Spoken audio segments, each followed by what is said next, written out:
Oh, hello everyone. It's been 4 years since I stopped making content on YouTube because you know that very well because I'm being a photographer and now turned into a professional photographer, covering games, covering football games. As being a photojournalist to work with 30 Football Media, of course, a majority of the stakes belongs to me because I'm a co-founder of this company also.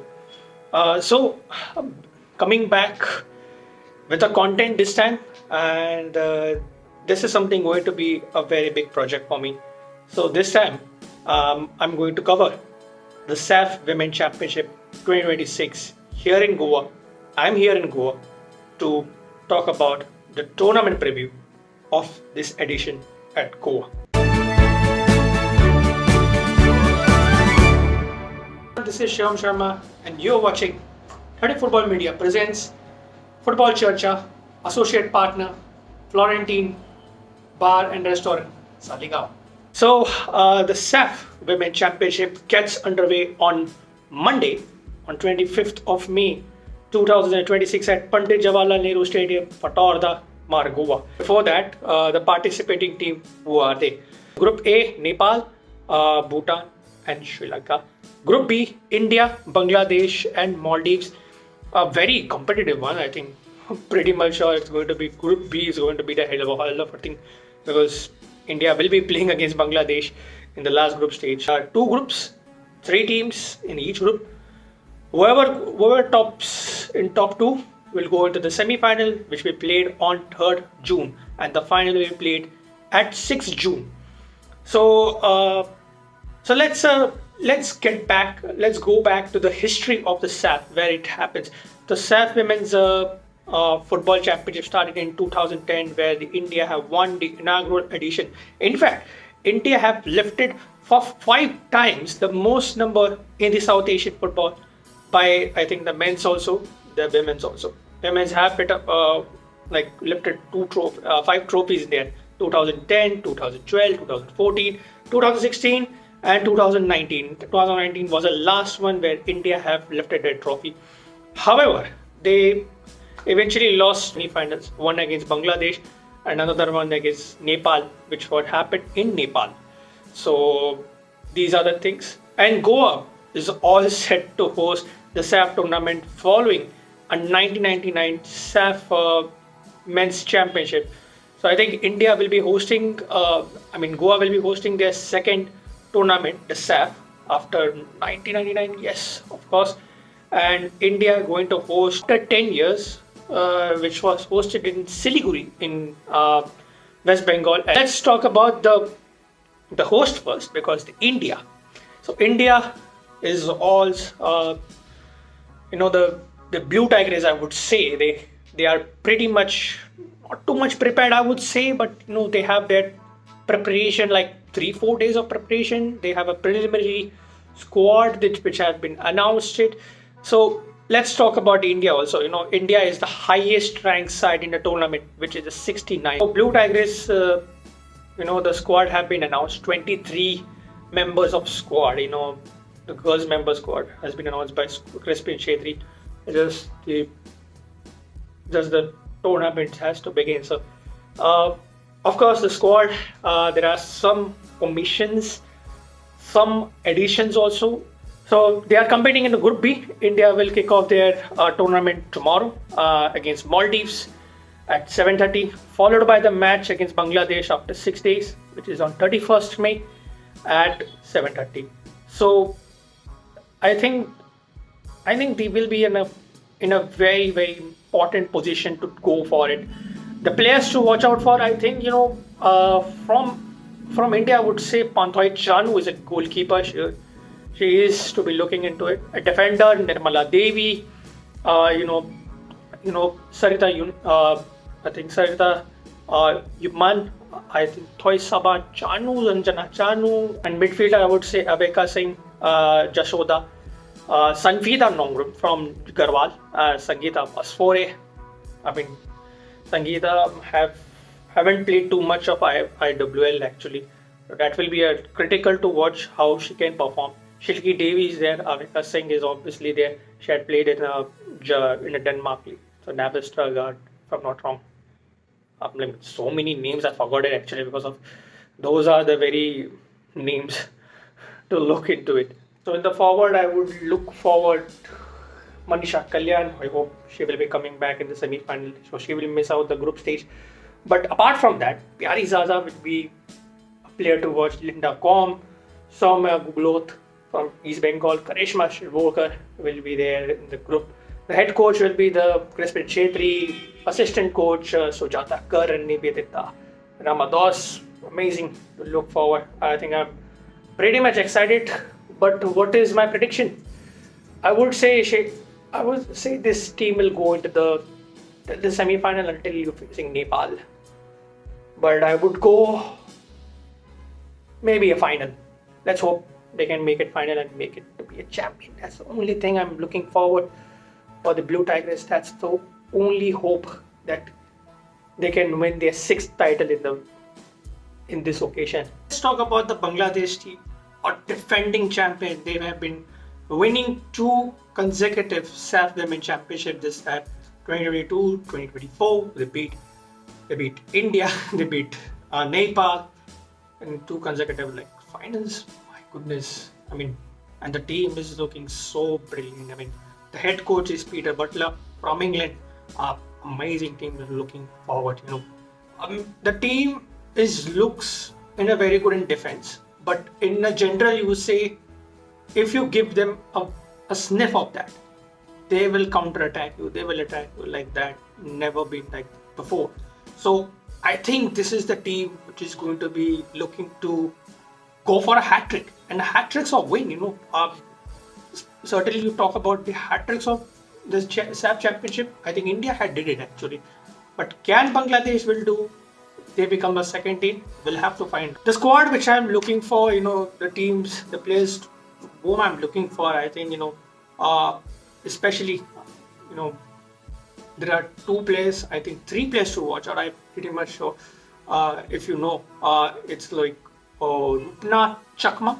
Then you have Togura Khatun, and then you have the Sweden born Anik Rania. So Anik Rania Siddiqui. So the only thing it's going to making them strong because they have the Bangladesh origin player who born in Sweden. Now she's going to represent in Bangladesh for the senior women's national team.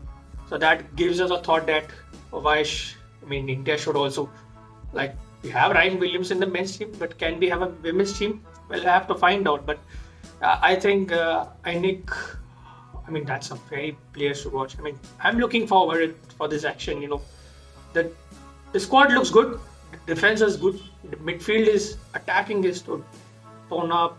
Khatun is also amazing player now. Seen her performance in the last 2 editions has been brilliant, has been impeccable. So, looking forward for the Bangladesh side. They've been the player to watch out. That's the team to watch out, I would say, Bangladesh. And my prediction, they can if they are doing in their abilities their best, because they had their campaign 15 days before. They had a long 15 days campaign in Thailand, and they played some behind closed doors Thailand women's club. They beaten them 3-0 also, because with what we heard about. So they had a very good preparation before coming here in Goa. So to know about the intensity, the hot humid conditions similarly in Goa, of course, in rainy seasons, of course. Rainy season not yet arrived in Goa, but there are rains, might be come. There will be a hot humid days also coming. So they are pretty much prepared for this tournament. They had a very long campaign. So I would say the team can become 3rd-time champion, but I would say in India's favor, I would say Bangladesh can finish as a runner-up for semi-finals. I might be not wrong, but maybe. Talking about Nepal, the ranked 87th in the FIFA women's ranking, and Nepal is historically the best team, but to never win it the SAFF championship, because Nepal have played 6 finals. Yes, 6 finals. At the last edition, they have lost against Bangladesh also. They played 6 finals in the SAFF Women Championship. Can they going to break that path? It's going to be an interesting players to watch out. I would say, you know, is Pooja Rai and Tirai, 2 players to watch out. I mean, uh, that's the players to watch. I mean, they never have like they have like they're finished as a runners-up, or a multiple occasion, repeatedly falling in the final hurdles. You know, they boast a deeply passionate, footballing culture, and a highly technical squad. It's really favored in the top, top of the group A. They can beat Nepal, they can beat Bhutan, they can beat Sri Lanka at any spot, and they will like top of the table. They are a good team, although. So the squads were announced for the Nepal team. I would just go with the goalkeeper, Anjila Subha. She's a captain, leader for the Nepal. Would say Pooja Rana will be defense. Then you have Bimala BK. You have you have Sabrina Chaudhary. You have Nisha Thokar. Then you have in midfield Preeti Rai, Saru Limbu. Saru Limbu played for Kickstart, if I'm not wrong, in IWL. She played. She will be looking forward. I would be looking forward for their performances. Anita Besant forward. I would say Rashmi Gisheng. I think then Rekha Podal. So these are the players I would say, like Anjila, Preeti Rai, Saru, Pooja Rana, Bimala. I mean, Rashmi Gising and Rekha Podal, they've been amazing players to watch. But their main player is been ruled out because she's got an injury in the A League. Of course, who I'm talking about that. But unfortunately, that is a big miss for Nepal. But well, considering a good number of decent squad, I would say, they will reach the semi-finals anyways. And they might face Bangladesh or either India. And they can beat India, but can they this time? Maybe a very big talking point. But another interesting team, can they go to the finals and they can get that final hurdle? That will also, or are we going to see them to be a 7th runner-up or maybe a champion, maybe semi-final? Who knows? Take a short break and we'll come back talking about Maldives, Bhutan and Sri Lanka.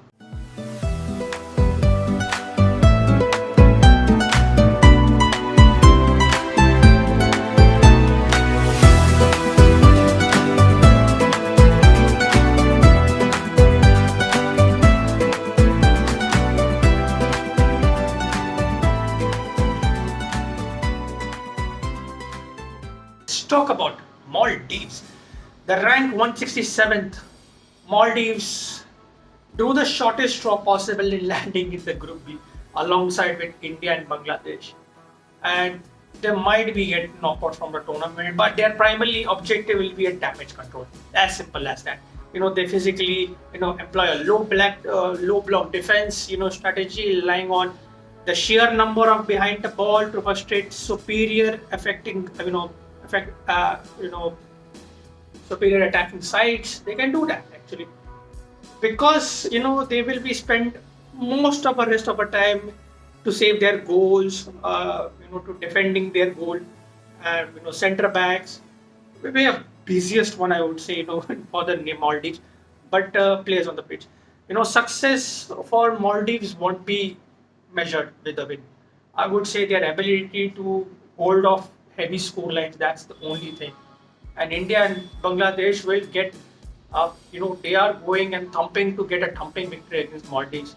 So I think they are just want to hold off the highest heavy score of. That's the only thing that I think Maldives might be knocked out from the tournament.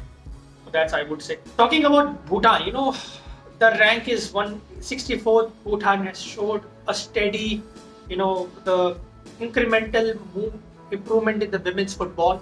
They bring out their technical director, who is from India, and their programs have been doing well in for the past 5 years, but they lack the outright, firepowers of like a Nepal, like a Bangladesh, but they are the disciplined side. the hard working side, I would say. Their match against Sri Lanka and a match, or it will be essentially a knockout game for the semi-final place. Uh, Head coach, Kim Thien is from the South Korea, so they will be looking at how they can go progress and how they can do well. As much as I'm talking about Maldives, the same thing I'm going to talk about the Bhutan. They will also be in a position to low block the defense center back, and when they make mistakes, they can go and give them chance to score a goal or to convert it. That will be the things to watch out for.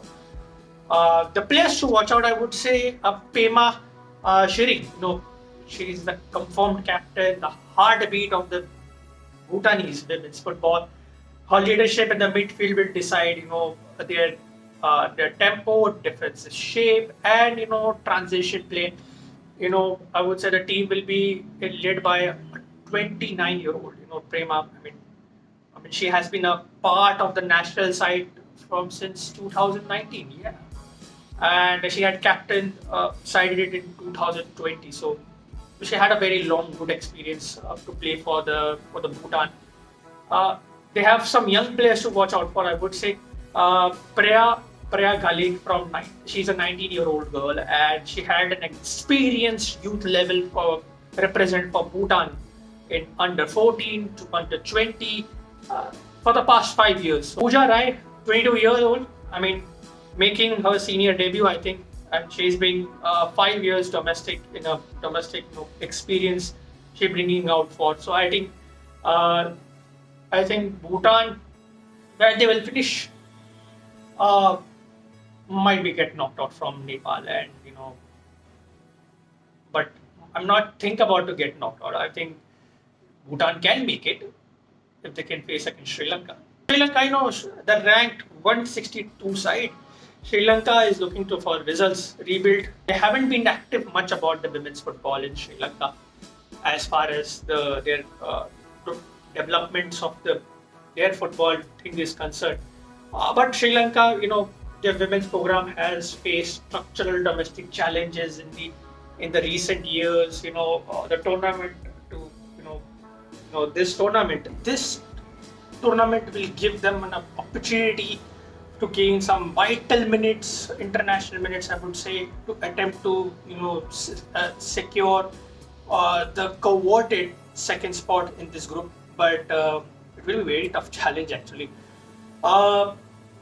As I don't have any squad sheet of the Sri Lanka team, but I would say what I should look forward for the Sri Lanka team is that similar to talk about Maldives, Sri Lanka's success will be hinged on their defensive anchored if they can maintain the rigid structure and avoid conceding early goals against Nepal or maybe Bhutan. They have a fighting chance to escape points against Bhutan.